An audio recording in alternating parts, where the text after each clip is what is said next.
Hello বন্ধুরা, আমি আবার ফিরে চলে আসলাম আমার একটা ছোট্ট মিনি ব্লগ নিয়ে। তো বন্ধুরা, তোমরা সবাই কেমন আছো? আশা করি তোমরা সবাই ভালো আছো। আমি অনেক অনেক ভালো আছি। বন্ধুরা, আজকে হচ্ছে মঙ্গলবার, আর আমার বর দোকানে গিয়ে একটা বড় ঠাসা বাঁধাকপি নিয়ে কিনে চলে এসেছে, ঠিক 2 কেজি ওজনের। তো আমি এই বাঁধাকপিটা আজকে রান্না করছি। দেখো, বাঁধাকপি কেটে সেদ্ধ করে আমি বাঁধাকপিটা জল ঝরতে দিয়ে দিয়েছিলাম। এতটাই বড় বাঁধাকপি যে এটা 2-3 দিন ধরে খাওয়া যাবে।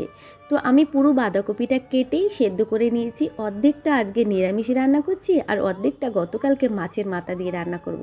সেদ্ধটা আমি করে রাখলাম, ফ্রিজে রাখবো, সমস্যা নেই। আর এখানে আলু না আমি কেটে নিয়েছিলাম অনেকটা। তারপর ভাবলাম যে এটা অর্ধেকটা রান্না করি, কেন এত বড় বাঁধাকপি রান্না করে লাভ নেই, নিরামিষ কেউ খাবে না। আর আমার মেয়ে তো আজকে ছুটি আছে, সে চলে গেছে তার দিদার বাড়ি। তো ওই জন্য ভাবলাম না, দুজনের মতনই রান্না করি আর বাদ বাকিটা তুলে দিই। তো 2 দিন আমাদের হয়ে যায়। ফ্রিজের মধ্যে মাছের মাথা রাখা আছে, আর ওই মাছের মাথা দিয়ে গতকালকে বাদ বাকিটা আমি রান্না করে নেব। তো এখানে বন্ধুরা, রান্না করার জন্য মানে বাঁধাকপি রান্না করার জন্য আমি কড়াইয়ে তেল দিয়ে তারপর জিরে তেজপাতা ফোড়ন দিয়েছি। তারপরে আলুটা দিয়ে ভাজা ভাজা করে তার মধ্যে আমি জিরে বাটা, আদা বাটা, টমেটো, নুন, হলুদ দিয়ে ভালো করে কষিয়ে নিচ্ছি। আর এটা যখন কষা হয়ে যাবে এর মধ্যে জল দেব, দিয়ে নামানোর সময় মিষ্টি দেবো। বাঁধাকপি নিরামিষ, বাঁধাকপিতে মিষ্টি না দিলে একদমই ভালো লাগে না। তো বন্ধুরা, এই হচ্ছে আমার রান্না। আর এইদিকে দেখো, তোমাদের দাদাভাই যে কন্টেনারগুলো অর্ডার দিয়ে আনিয়েছিল, ওই কন্টেনারগুলোর মধ্যে আমি কিছুটা জিনিস রেখেছি। আর এখনও প্রায় অনেকগুলো কন্টেনার, মানে 16খানার মধ্যে এখানে মনে 11খানা রেখেছি, আর 5খানা রয়েছে। আর এদিকে এক থালা আম কেটে রেখে দিয়েছি। আর সেই আম এখন কে খাবে কিচ্ছুই জানি না, কারণ মেয়ে চলে গেছে দিদার বাড়ি। আর ওই আম একা আমি কত খাবো? তোমাদের দাদাভাই একদম আম খেতে চায় না। আর হ্যাঁ বন্ধুরা, গতকালকে মেজো বোনের কাছ থেকে 4টে নাইটি অর্ডার দিয়ে আনিয়েছিলাম। আমার মেজো বোন যার থেকে ধার বাকিতে নাইটি নেয়, আমি তার থেকেই নাইটি নিচ্ছি আর 2-3 বছর ধরে। তো ওখান থেকে নাইটির মানে নিলে কাপড় কোয়ালিটিটা খুব ভালো থাকে। তো এই নাইটিগুলো নিয়েছে 230 টাকা করে। যেহেতু ধারে, ক্যাশ পয়সা আমি কিন্তু 2 মাসে শোধ করে দেবো। এই যে 4টে নাইটি আমি 2 মাসে অলরেডি এই 4টে নাইটি নিয়েছি, 500 টাকা দিয়ে দিয়েছি। আর বাকি আছে 420 টাকা মতন বাকি আছে, সেটা পরের মাসে দেবো। তো যাই হোক, ক্যাশ পয়সা নিয়ে মানে আরেকটু কম হলে ভালো হতো, যেহেতু আমি 2 মাসে দিয়ে দিই। কিন্তু ঠিক আছে, কাপড় কোয়ালিটি কিন্তু নাইটির খুবই ভালো। আর এই বর্ষার মধ্যে সবাই জানো একটু জামা কাপড় বেশিই লাগে, কারণ বর্ষার মধ্যে জামা কাপড় ঠিকঠাক শুকায় না।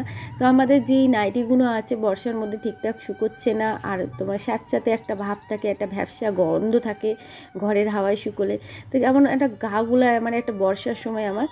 তো যাক, ওই জন্য নিয়ে নিয়েছি নাইটি। এখন নাইটিগুলোই আমার এখন চলবে, তার মধ্যে তোলা পড়া তো দুটো করবই। আর এদিকে বন্ধুরা, আমি একটা জিনিস অর্ডার দিয়েছিলাম, আমি নিজে অর্ডার দিয়েছিলাম প্রথমবার। আর এইটা আমি আজকে নিজেই আনবক্সিং করে নিচ্ছি, কারণ মাম্পি নেই, ও গতকাল আসবে।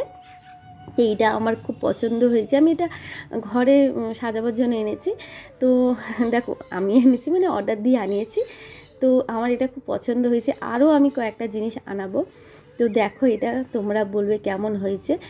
বেশ ভালো দেখতে, বেশি দাম নেয়নি বন্ধুরা, এটার দাম নিয়েছে 154 টাকা।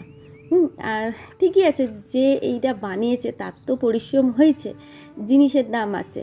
তো 154 টাকা নিয়েছে, আমি বলবো কিছুই খারাপ নেয়নি। কারণ হচ্ছে জিনিসের দাম আছে, আর যে বানিয়েছে তার পরিশ্রমের দাম আছে। তো এইটা বেশ ভালো লাগছে। এর মধ্যে দেখো, এইগুলো আমি রাখবো, যেটা আলমারির মাথায় রেখে দিয়েছিলাম। এটা তোমার দাদাভাই আমাকে কিনে দিয়েছিল, আমি বায়না করে কিনেছিলাম ঘর সাজাবো বলে। তো আমি এটা এখানে রেখে দিলাম, দেখতে বেশ ভালো লাগছে। এবার মাম্পি কী করবে না করবে, তারপর এইগুলো তো সব মাম্পিই সাজিয়েছে নিজের হাতে। আর আমার মনে হলো এই একটা জায়গায় হুক আছে যখন, তাহলে এখানে একটা কিছু তো রাখলে ভালো লাগবে, তাই আমি এটা এখানে রেখেছি, বেশ ভালোই লাগছে। আর এই যে অর্ধেকটা বাঁধাকপি বন্ধুরা, এটা আমি তুলে রেখে দেবো, ঠান্ডা করতে দিয়েছি, ঠান্ডা হয়ে গেলে আমি এটা ফ্রিজে তুলে রেখে দেবো। এটা গতকালকে মাছের মাথা দিয়ে রান্না করব। আর আজকের রান্না আমাদের এই হয়েছে: ভাত, পাঁপড় ভাজা, মুগের ডাল, বাঁধাকপির তরকারি আর কুমড়ো ভাজা। তো আজকে আমাদের দুপুরের এই খাওয়া দাওয়া। তো বন্ধুরা, আজকের ভিডিওটা তোমাদের কেমন লাগলো অবশ্যই কমেন্ট করে জানিও। যদি ভালো লাগে লাইক করো, একটা শেয়ার করো,